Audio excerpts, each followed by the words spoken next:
Hello everyone, welcome to Canteen Cup. My name is Scott and this should be the final installment of my Get Home Bag redo. I hope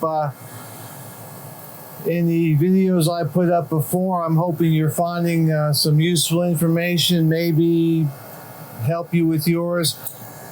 Excuse me. I will warn you, I am outside with my dog and the puppy, so I'm not going to guarantee we have a perfectly pristine video this time around. You know how puppies are. All right, so really kind of what I got left is some miscellaneous things. I went through my box in the puppy video, and that really hasn't changed, so I'm gonna leave that alone. And I've got my canteen cup out here, which I'm not going to show, but I use it to put other things in that I'm going to go through. Now, one of the things that I do carry with me is a water filtration system, and this is one of those. You fill it up with the dirty water, and then you squeeze and drink out of the top. This is a well-rated brand. It not only takes out impurities such as protozoans and bacterial and viruses, but it also takes out chemicals. And so, if you live in an urban suburban area where those chemicals might be present, make sure that your filter can also take those out. So I take this. This will do a couple 100 gallons, I think, as long as I keep the filter clean. And I don't use it for water storage because I'm saving the filter. I don't want to store this with a damp filter. In other words, I want to use this, and then when I'm done using it, I want to put a new filter in, a new dry filter, so things don't grow in between, if you know what I mean. If I need any additional water with me, I'll either carry a 1 liter Nalgene bottle, or I'll go to the store and I'll just buy some plastic water bottles to bring with me. But this has a specific purpose, and that is to treat water of unknown quality. And so that's why I keep it. A lot of people say, well, you should fill it up. No, I don't want that filter sitting in my pack for days, weeks, months, wet or damp, giving it the opportunity for things to grow. We don't want that. All right. One of the things I do carry with me is I carry 2 Contractor grade trash bags. And I could get by with one, but I carry 2. They do hundreds of different things. It's a poncho, it's a sleeping bag, it's a shelter, it's a storage bag. You can carry things, you can make it into a pillow, it's a ground cloth. Either keeping them together or cutting them apart. There's just so much to do. They don't weigh much. I put them in there's a zipper compartment in the rear of my backpack that these fit nicely into, and that's where I keep them. Okay, I also carry batteries with me. I have AA and AAA, and the holders are made by a company called Storacell.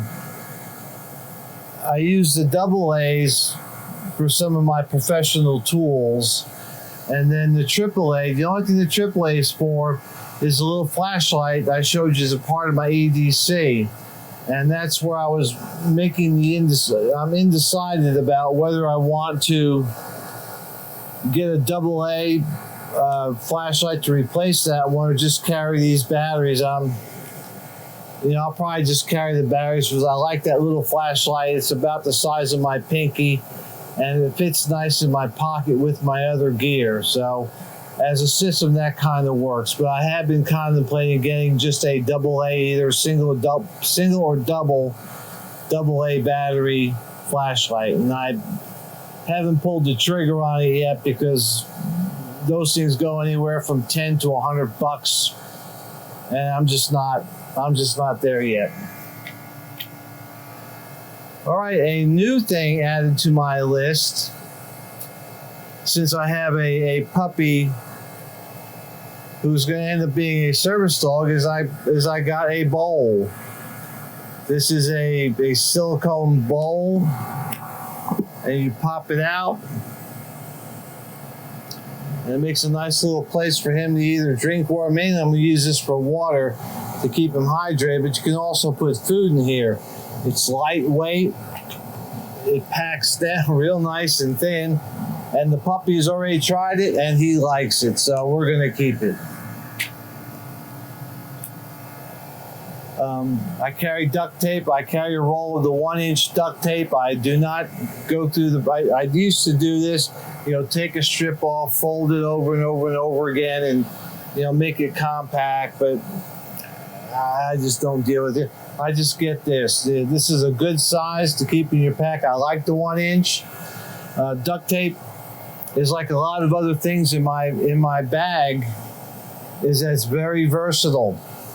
You can use it as sutures. You can use, you can use it for wounds. I've seen people get, a cut, and they duct tape it, and so it's used to repair. This is the Gorilla brand, which is a little bit stickier than other brands. Are probably a little bit tougher, but you can repair your shoes. You can repair your pack. A lot of things you can do with this. So I keep a roll in my bag at all times, just because it's very multi-purpose. All right.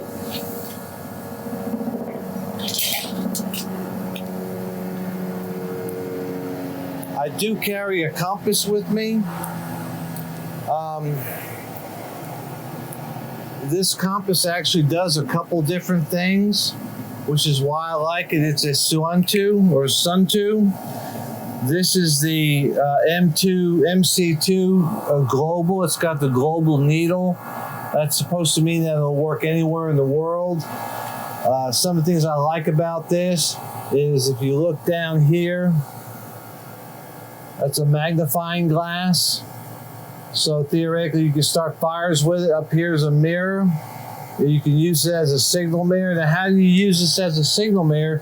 Since it doesn't have the little hole, is you take your fingers and you point it at whatever it is you want to signal, like an airplane or something, and then behind there you use the flashlight or use a mirror to where the light flashes on your fingers, and if you're pointing at where what you want to signal to, you would be able to, they would see your flashes. So it's another way of doing it. It prevents from carrying yet another thing. This does a couple different things for me. The compass rose, which is the part that has the numbers on it, you can adjust for declination. In other words, there's a difference in most places in the world. There's a difference between true north and magnetic north. Here it's about 5 degrees.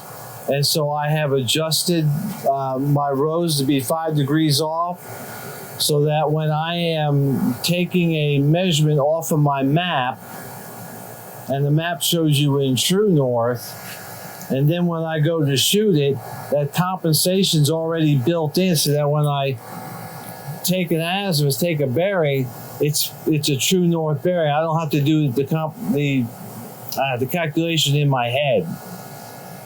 Also, a part of this, there's a lanyard. Typically, when I'm into the mode where I'm using my compass, if I'm in a survival mode or I'm in the woods mode and I'm using my compass, it comes out of my bag and it goes around my neck. I have a little whistle. This is a fox whistle. It's pretty loud. It's also nice and bright, so in case I drop my compass, it'd be a little easier to find. And then I have ranger beads, and I think enough people have talked about ranger beads, and I don't have to go into detail about that, but that is to help you count your pace. So here's a little item here. It's stored in my bag, and it does about 4 or 5 different things.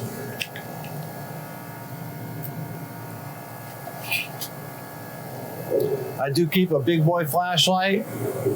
This is a True Night TC15. It runs off of a rechargeable 1850 or something battery. If you look right there, oh look, another micro USB port.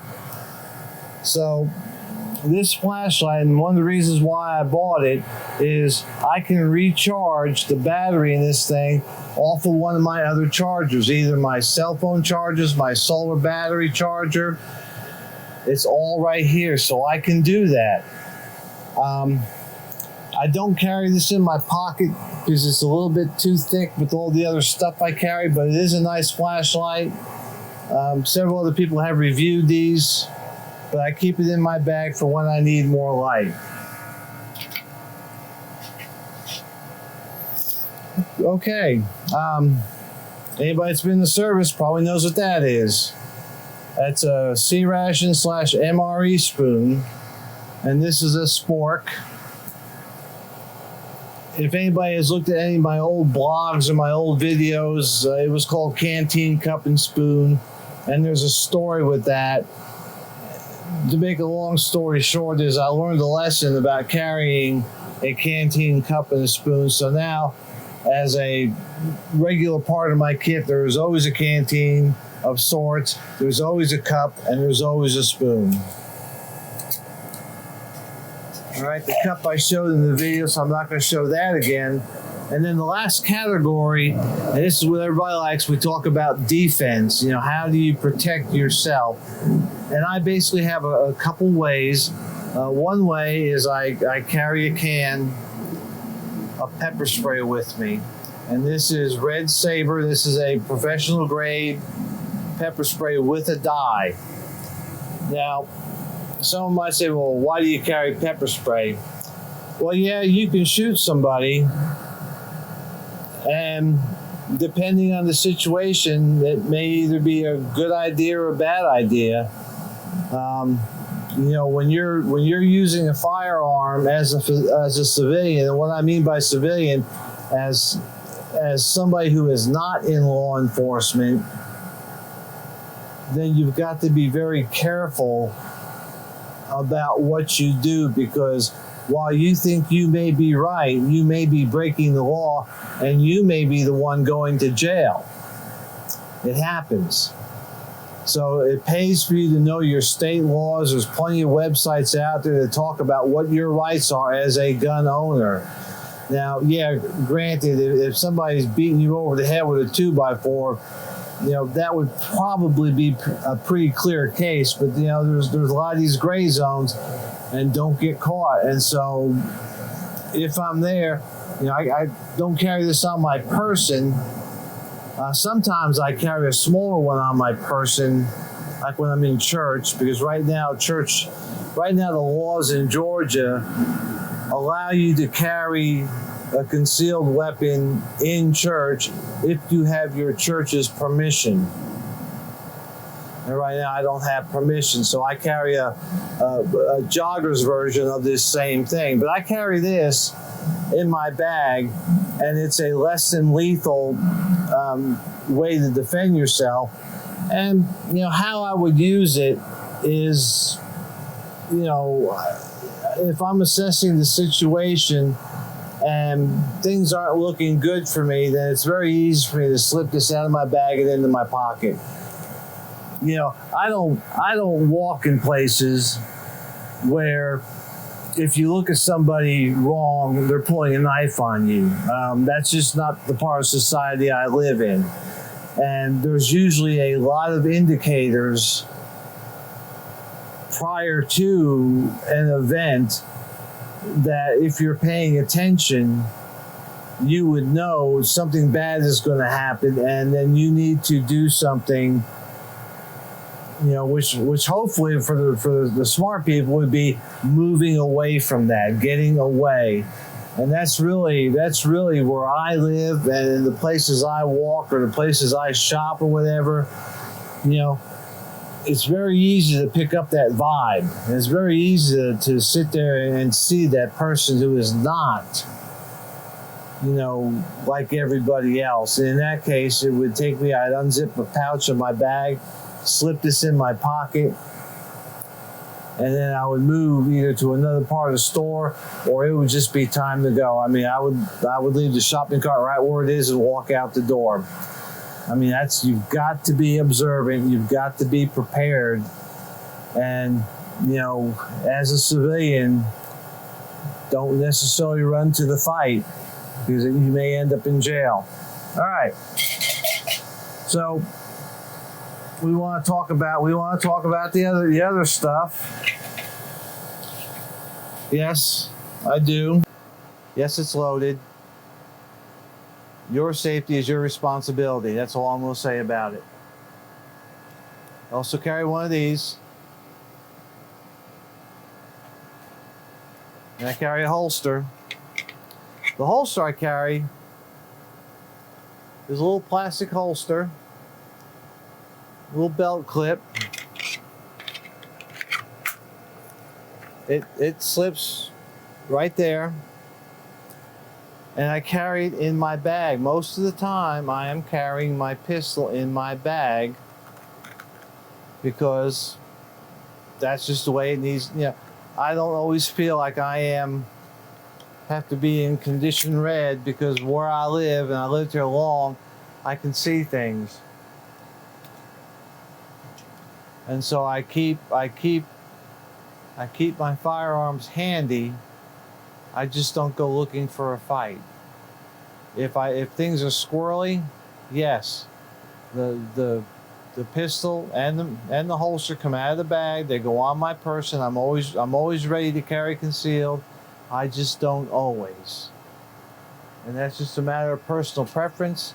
If you feel you have to carry every waking moment of the day, then maybe where you live, you have to. Right now where I live, I do not. And how do I justify that? Well, I look at what has happened in my same neighborhood over the last 20 years that I've lived here, and we just don't have that type of incident. It's not to say that things may change and that I may have to go to a 24/7 carry, but in general, where I live, it's a pretty safe place. We have a good sheriff's department, and they keep law and order here. Yeah, we have crime, but we don't have the crime like some people have. And like I said, I've lived here 20 years. I know my neighborhood. I know my shops. I know my stores. While I don't know everybody by name, most of the people that go in those stores I've seen at least once before. And if I haven't seen them interacting squirrely, again, my first course of action is to move away, move out of the store. And then if things really get bad, like I said, my bag's not far away. I'm in the bag. Now, one last piece I carry, and this is the magazine, 5.56. Now, I don't necessarily carry this for me, but I do carry it for my law enforcement brothers and sisters. Like I said, we are not in a high crime area, and if one of my sheriff's deputies or one of my police officers got in a bind and ran out of bullets, I can throw this to them, because most of them carry an M4 or AR-15 type variant. So I can at least throw this to them and help them out a little bit.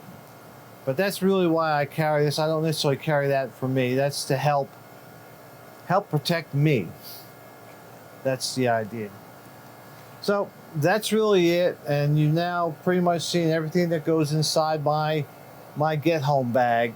It could also be a bug out bag, because a lot of that stuff would be what I use in a bug out situation. The only other thing I might add is maybe some clothes and maybe some food and maybe another canteen. But in general, if I had to, that could be my bug out bag, and I'd be okay, because I know how to use that stuff. So anyhow, keep it in consideration. When you build your own kits, remember, the bigger you make them, the less likely you are to carry them. I like my bag where I can sling it over my shoulder, and I don't feel like I'm carrying a bag full of books. Because once it starts getting heavy, you don't want to carry it. You know, first you may leave it in the car, then you leave it at home, then you leave it in your bedroom, then you leave it in your closet, and then you don't touch it for 2 years. And then when you really need it, all this stuff is falling apart from neglect.